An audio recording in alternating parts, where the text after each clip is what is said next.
ಕೌಶಲ್ಯ ಎಂಬುದರ ಬಗ್ಗೆ ಯೋಚನೆ ಮಾಡ್ತಾ ಇದ್ದೀವಿ. ಹೌದು, ನಾವೆಲ್ಲರೂ ಮಾನವರಾಗಿದ್ದೇವೆ ಮತ್ತು ಬುದ್ಧಿವಂತರು.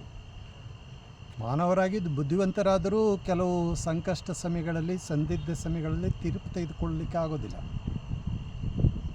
ಈ ತೀರ್ಪು ತೆಗೆದುಕೊಳ್ಳಲಿಕ್ಕೆ ಒಂದು ಪ್ರಮುಖವಾದಂಥ ಅನೇಕ ಅಂಶಗಳ ಆಧಾರದ ಮೇಲೆ ನಾವು ಆ ಸಂಕಷ್ಟಗಳಿಂದ ಹೊರಬರಬಹುದಲ್ಲವೇ? ಏನು ಅಂಥ ಒಂದು ಅಂಶಗಳು ಪ್ರಮುಖವಾಗಿ ಅಂದಾಗ ತೀರ್ಪು ತೆಗೆದುಕೊಳ್ಳುವುದು ಮೊದಲನೆಯದು. ಎಂತಹ ಸಂದರ್ಭ ಬಂದರೂ, ಕಷ್ಟಗಳಿದ್ದರೂ ಸಹ ನಾವು ಏನು ತೀರ್ಪು ತೆಗೆದುಕೊಳ್ಳುತ್ತೇವೆ, ಚರ್ಚೆ ಮಾಡಿ, ಆಲೋಚನೆ ಮಾಡಿ, ಆಗ ಆ ಒಂದು ಸಂಕಷ್ಟದಿಂದ ಹೊರಬರಬಹುದಾಗಿದೆ.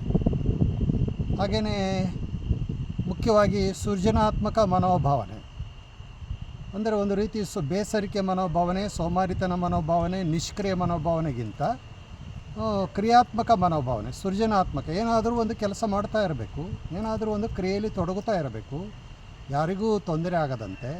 ಆಗಲೂ ಸಹ ನಾವು ಸಮಸ್ಯೆಯಿಂದ, ಆ ಒಂದು ತೊಡರಿನಿಂದ ಹೊರಬರಬಹುದು. ಹಾಗೆ ಇನ್ನೂ ಆಲೋಚನೆ ಮಾಡಿದಾಗ ನಮ್ಮ ಸಂಪರ್ಕ, ಸಂವಹನ ವಿಧಾನ, ಅಂದರೆ ಒಬ್ಬರು ಇನ್ನೊಬ್ಬರೊಂದಿಗೆ ನಾವು ಸಂಪರ್ಕಕ್ಕೆ ಒಳಪಡುತ್ತೇವೆ. ಮನುಷ್ಯ ಅಂದ ಮೇಲೆ ಒಬ್ಬನೇ ಒಂಟಿಯಾಗಿರಲಿಕ್ಕೆ ಸಾಧ್ಯ ಇಲ್ಲವಲ್ಲ, ಎಲ್ಲರೂ ಒಟ್ಟಾಗಿ ಬಾಳಬೇಕಲ್ಲವೇ? ಯಾರೂ ಸಹ, ಪ್ರಾಣಿಗಳೇ ಒಂಟಿಯಾಗಿ ಇರುವುದಿಲ್ಲ. ಹಾಗಾಗಿ ಮನುಷ್ಯನಾದ ಮೇಲೆ ಎಲ್ಲರೊಂದಿಗೆ ಪ್ರೀತಿ, ಸ್ನೇಹ, ಸಹಕಾರ, ಒಲಮೆಯಿಂದ ಇರಬೇಕಲ್ಲವೇ? ಆಗ ನಮಗೆ ಒಂದು ಭಾಷೆ ಅಥವಾ ಮಾತುಗಳು ಬೇಕಾಗುತ್ತದೆ, ಸಂಭಾಷಣೆ ಬೇಕಾಗುತ್ತದೆ. ಅದಕ್ಕೆ ಸಂವಹನ ಅಂತ ಕರೀತಿದ್ದೇವೆ. ಯಾರು ಏನು ಎತ್ತ, ನಾವು ನಮ್ಮ ಸ್ಥಿತಿ ಏನು, ಅವರ ಸ್ಥಿತಿ ಏನು, ಅವರ ಸಮಸ್ಯೆ ನನ್ನ ಸಮಸ್ಯೆ ಏನು, ಇವೆಲ್ಲವನ್ನು ತಿಳಿದುಕೊಳ್ಳಬೇಕಾದರೆ ನಮಗೆ ಮಾತುಗಳು ಭಾಳ ಮುಖ್ಯ ಅಲ್ಲವೇ? ಆ ಮಾತು ಅಂದಾಗ ಸಂವಹನ. ನಾವು ಹೇಗೆ ನನ್ನ ಒಂದು ಮನಸ್ಥಿತಿಯನ್ನು ಇನ್ನೊಬ್ಬನಿಗೆ ತಿಳಿಸಿಕೊಡುತ್ತೇನೆ, ಅವರ ಮನಸ್ಥಿತಿಯನ್ನು ನನಗೆ ಹೇಗೆ ತಿಳಿಸಿಕೊಡುತ್ತಾರೆ, ಆ ಮೂಲಕವಾಗಿ ನಾವು ಆ ಒಂದು ಸಂಕಷ್ಟದ, ಸಂದಿಗ್ಧ ಪರಿಸ್ಥಿತಿಯಿಂದ ಹೊರಬರಬಹುದಲ್ಲವೇ? ಹಾಗೆ ಇನ್ನೂ ಆಲೋಚನೆ ಮಾಡಿದಾಗ ಈ ವಿಷಯಗಳಲ್ಲಿ ಏನು ಸಮಸ್ಯೆಯನ್ನು ಸರಿಯಾಗಿ ಮತ್ತು ವ್ಯಾಪಕವಾಗಿ ಅರ್ಥ ಮಾಡಿಕೊಳ್ಳುವುದು. ಹೌದು, ಸಮಸ್ಯೆ ಬಂದಿದೆ, ಅದು ಏಕೆ ಬಂತು, ಹೇಗೆ ಬಂತು, ಯಾವ ಕಾರಣದಿಂದ ಬಂತು, ಹಿನ್ನೆಲೆ ಏನು, ದುತ್ತನೆ ಬಂತು, ದಿಢೀರನೆ ಬಂತ, ನಿಧಾನವಾಗಿ ಬಂತ, ಆ ಸಮಸ್ಯೆಯೇ ಏನು, ಆ ಸಂಕಷ್ಟ ಬಂತಲ್ಲ, ಸಂಕಷ್ಟದ ಹಿಂದೆ ಒಂದು ಸಮಸ್ಯೆ ಇದೆಯಲ್ಲ, ಗೂಡು, ಅದರ ಬಗ್ಗೆ ವ್ಯಾಪಕವಾದಂಥ ಒಂದು ಮನೋಧರ್ಮವನ್ನು, ಚಿಂತನೆ ನಾವು ಮಾಡಬೇಕಲ್ಲವ? ಯಾವುದೋ ಒಂದು ವಸ್ತುವನ್ನು ಅಧ್ಯಯಿಸಬೇಕಾದರೆ, ಅದರ ಬಗ್ಗೆ ತಿಳುವಳಿಕೆ ಮಾಡಿಕೊಳ್ಳಬೇಕಾದರೆ ನಾವು ಅದರ ಪೂರ್ವಭಾವಿಯಾಗಿ ಅದರ ಬಗ್ಗೆ ಪೂರ್ಣವಾದಂಥ ಮಾಹಿತಿಗಳನ್ನು, ವಿಚಾರಗಳನ್ನು ಪಡೆದುಕೊಳ್ಳುತ್ತೇವೆ, ಸಂಗ್ರಹಿಸುತ್ತೇವಲ್ಲವ? ಹಾಗಾಗಿ ಈ ಒಂದು ಸಂದಿಗ್ಧ ಪರಿಸ್ಥಿತಿಯಲ್ಲಿ, ಸಂಕಷ್ಟದಲ್ಲಿ ನಾವು ಆ ಸಮಸ್ಯೆಯನ್ನು ಪೂರ್ಣ ಪ್ರಮಾಣದಲ್ಲಿ ಅರಿತುಕೊಂಡು, ಅರ್ಥ ಮಾಡಿಕೊಂಡು ಅದರ ಮುನ್ನುಗ್ಗಿದರೆ ಖಂಡಿತವಾಗಿಯೂ ಸಹ ಆಗಲೂ ನಾವು ಆ ಒಂದು ಸಂಕಷ್ಟದಿಂದ ಹೊರಬರಬಹುದು, ಸುಳಿಯಿಂದ ಹೊರಬರಬಹುದು. ಹಾಗೆ ಮತ್ತೊಮ್ಮೆ ಯೋಚನೆ ಮಾಡಿದರೆ ಇಲ್ಲಿ ಅರಿವು ಭಾಳ ಮುಖ್ಯ.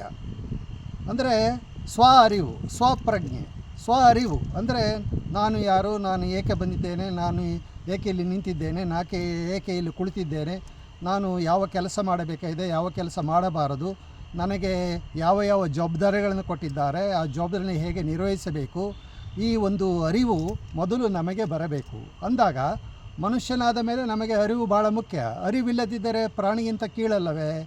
ಹಾಗಾಗಿ ಅರಿವು, ಆ ಸನ್ನಿವೇಶಕ್ಕೆ ತಕ್ಕದಂಥ ಒಂದು ಜ್ಞಾನ, ಬುದ್ಧಿ, ಅರಿವು ನಮಗೆ ಬಂದುದಾದರೆ ಆಗಲೂ ಸಹ ನಾವು ಈ ಒಂದು ಸುಳಿಯಿಂದ, ಸಂಕಷ್ಟದ ಸುಳಿಯಿಂದ ಹೊರಬರಬಹುದು, ಪರಿಹಾರ ಮಾಡಿಕೊಳ್ಳಬಹುದು.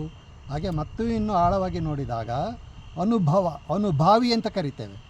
ಅನುಭಾವಿ ಅಂದರೆ ಹುಟ್ಟಿನಿಂದ ಇಲ್ಲಿಯವರೆಗೆ ಅನೇಕ ರೀತಿಗಳಲ್ಲಿ, ಅನೇಕ ಮಾರ್ಗಗಳಲ್ಲಿ, ಅನೇಕ ಒಂದು ಸಮುದಾಯಗಳಲ್ಲಿ, ಸಮೂಹಗಳಲ್ಲಿ ನಾವುಗಳು ಯಾವುದೋ ರೀತಿಯಲ್ಲಿ ವಿವಿಧವಾದಂಥ ಅನುಭವಗಳನ್ನು ಪಡೆದಿರುತ್ತೇವೆ.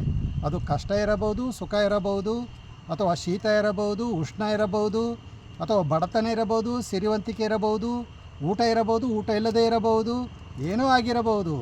ಹೀಗಾಗಿ ಇಂಥ ಒಂದು ಸನ್ನಿವೇಶಗಳಲ್ಲಿ ನಾವು ಬದುಕಿರುವಾಗ ಇಲ್ಲಿಯವರೆಗೆ ನಮಗೆ ನಮ್ಮದೇ ಆದಂಥ ನಮ್ಮ ಜೀವನ ನಮಗೆ ಪಾಠವನ್ನು ಕಲಿಸಿರುತ್ತದೆ. ಅದು ನಮ್ಮ ಈ ಒಂದು ಮನಸ್ಸಿನೊಳಗೆ ಇರುತ್ತದೆ. ಹಾಗಾಗಿ ಆ ಒಂದು ಅನುಭವ ನಮಗೆ ಇದ್ದಾಗ, ಆ ಅನುಭವದ ಆಧಾರದ ಮೇಲೆಯೂ ಸಹ ನಾವು ಹೌದು, ಹೀಗಾಗುತ್ತದೆ, ಹೀಗೆ ಆಗುತ್ತದೆ, ಹೀಗೆ ಹೋಗುತ್ತದೆ ಎಂಬುದಾಗಿ ನಿರ್ಧರಿಸಿ ಅಂಥ ಒಂದು ಕಷ್ಟಗಳಿಂದ ಹೊರಬರಬಹುದಲ್ಲವೇ? ಹಾಗೆಯೇ ಮತ್ತೊಮ್ಮೆ ನೋಡಿದಾಗ ಒತ್ತಡಗಳಿಂದ ದೂರ ಇರುವುದು, ಹೌದು, ಇವತ್ತು ಎಲ್ಲಿ ನೋಡಿದರೂ ಒತ್ತಡವೇ. ಈ ಒಂದು ಸಂಕೀರ್ಣ ಜೀವನ ವ್ಯವಸ್ಥೆಯಲ್ಲಿ ಆಧುನಿಕ ಕಾಲದ ಈ ಚಿತ್ರ ವಿಚಿತ್ರ ಆಸೆ ಆಕಾಂಕ್ಷೆಗಳ ವಿಪರೀತವಾದಂಥ ಈ ಗೋಜಲುಗಳಲ್ಲಿ ನಾವು ಇಲ್ಲ ಸಲ್ಲದ ಒಂದು ಒತ್ತಡದಲ್ಲಿ ಒಳಗಾಗಿರುತ್ತೇವೆ. ಸಮಯದ ಒತ್ತಡ ಇರುತ್ತದೆ, ವೃತ್ತಿಯ ಒತ್ತಡ ಇರುತ್ತದೆ, ಮತ್ತು ಇತರ ಒತ್ತಡಗಳಿರುತ್ತದೆ. ಯಾವಾಗ ಮಾಡಬೇಕು, ಏನು ಮಾಡಬೇಕು, ಅಯ್ಯೋ ಸಮಯವಿಲ್ಲವೇ ಎಂಬುವಂಥ ಒಂದು ಇರುತ್ತದೆ. ಇಂಥ ಒತ್ತಡಗಳನ್ನು ಆದಷ್ಟು ಬದಿಗಿಟ್ಟು ನಾವು ನಿಶ್ಚಿಂತವಾಗಿ ಮಾನಸಿಕ ಸ್ಥಿತಿಯನ್ನು ಸ್ವತಂತ್ರನ ಪಡೆದುಕೊಳ್ಳಬೇಕು. ಆಗ ಪಡೆದುಕೊಂಡಾಗ ಈಗ ಹೇಳಿರಬಹುದಂತ ಏನು ಹೇಳಿದೆವು, ಆ ಸಂಕಷ್ಟಗಳು, ಕಷ್ಟಗಳು, ತೀರ್ಪು ತೆಗೆದುಕೊಳ್ಳುವುದು, ಇತ್ಯರ್ಥ ಮಾಡಿಕೊಳ್ಳುವುದು, ಪರಿಹಾರ ಕಂಡುಕೊಳ್ಳುವುದು, ಇದೆಲ್ಲದಿಂದಲೂ ಸಹ ಸಾಧ್ಯವಾಗುತ್ತದೆ. ಆಗ ನಾವು ನಿಶ್ಚಿಂತವಾಗಿ ಎಲ್ಲರಂತೆ ಬದುಕಬಹುದು.